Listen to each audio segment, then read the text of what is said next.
Which is why, like I said a little while ago, that I was going to talk to you about an ayah from the Quran in which Allah Azza wa Jal actually says that when you utter something just like that without really meaning, then Allah Azza wa Jal is not going to catch hold of you, catch hold of you for that.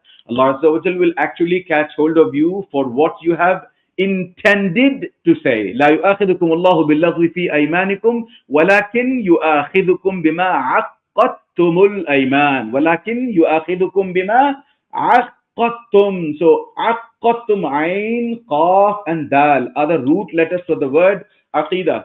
So once again, this clearly suggests that Aqeeda is something that you don't whimsically or just like that say it.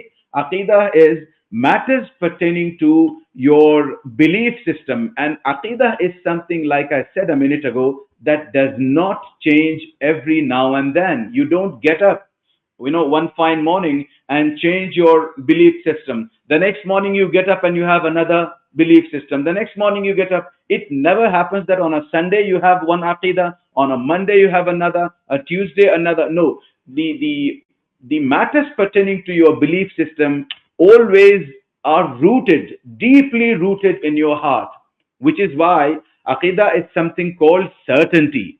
Aqeeda is something called conviction. Aqeeda is something called commitment to doing what Allah Azza wa Jal expects you to do, what Allah Azza wa Jal commands you to do. So all this is pertaining to Aqeeda, which is why